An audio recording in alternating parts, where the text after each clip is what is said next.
Selamat pagi semuanya ya. Kok bisa pinjol kita galbay bisa masuk ke ranah pidana? Itu gimana ceritanya teman-teman ya? Oke, sebelum kita masuk ke pembahasan, jangan lupa di like dulu, komen dan di subscribe ya teman-teman ya. Agar kami kedepannya semakin berkembang kayak gitu ya. Oke, langsung aja kita masuk ke pembahasan ya. Untuk saat ini mau pinjol legal dan ilegal itu ketika mereka menagih teman-teman ya, sedikit frontal baik SMS atau WA, itu biasanya mereka menagih itu tidak menyebutkan nama aplikasi teman-teman. Begitupun legal teman-teman ya. Tujuannya apa nih kalau yang setangkap ya? Tujuannya apa? Kalau kalian respon nanti mungkin tim yang lain akan menghubungi gitu loh, paham nggak? Jadi seperti itulah, mau legal dan ilegal ya. Dimana salah satu aplikasi pinjol yang tidak menyebutkan nama aplikasinya ya, itu mengancam dengan WA. Kita bacakan ya. Kami telah memeriksa laporan Anda. Anda telah memanipulasi data Anda, menghindari panggilan dan pembayaran Anda pada aplikasi kami. Oke.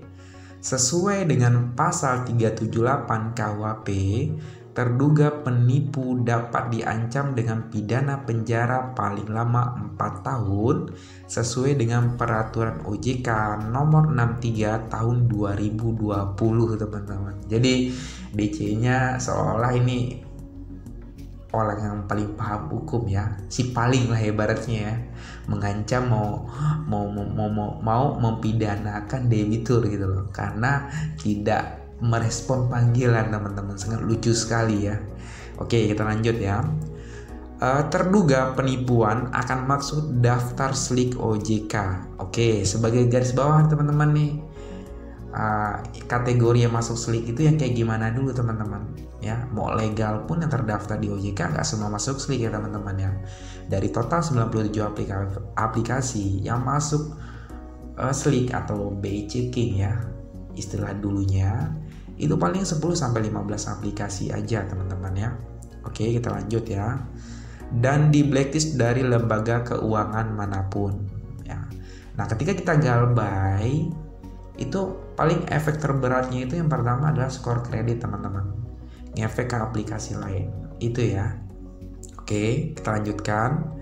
Segera lakukan pembayaran Anda, kami tidak segan-segan melaporkan Anda sebagai penipu gitu kan.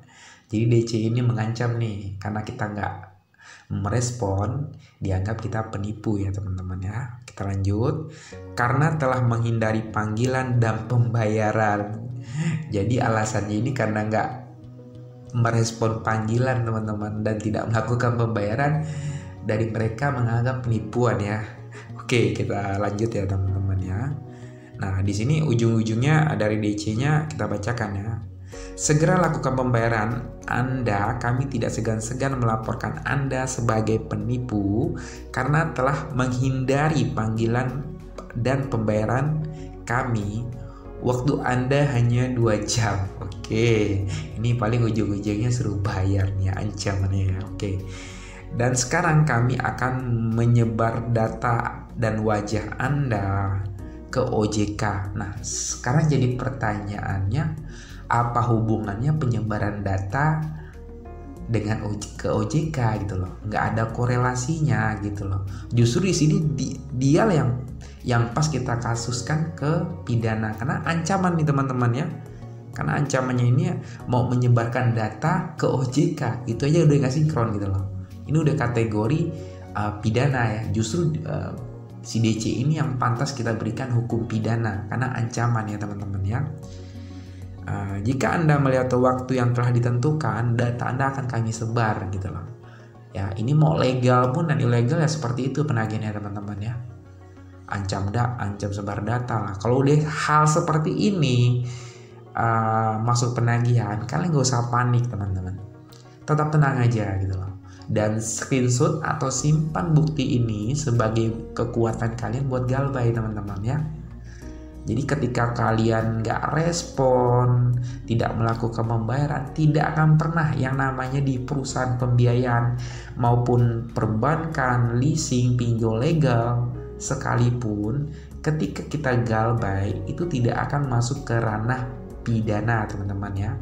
Jadi ancaman dari DC ini yang bilang kalau tidak ada pembayaran, tidak merespon panggilan, mau dikasuskan ke pidana, mau penjara 4 tahun ya. Itu hoax teman-teman, itu ancaman semata saja.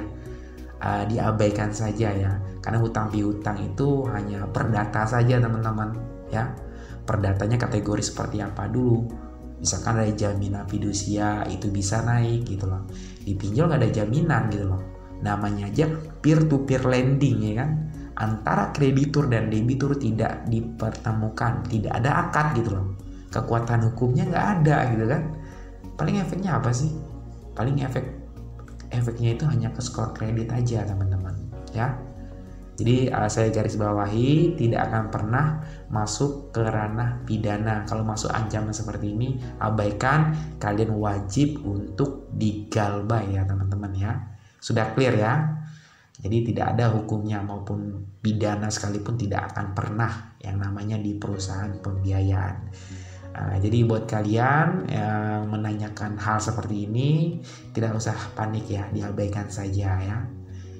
Mungkin itu dulu lah informasi yang saya jelaskan ya, perihal chat ancaman dari DC karena debitur tidak respon mau dikasuskan ke pidana, itu tidak ada korelasinya dan tidak ada hubungannya teman-teman ya. Ya mungkin itu dulu ya, sudah saya jawab ya, tidak ada hukumnya ya dalam pinjol itu ya teman-teman ya. Ya mungkin ditunggulah video kita yang lain. Semoga informasi yang saya jelaskan ini bermanfaat ya. Ditunggu video yang lain. Terima kasih.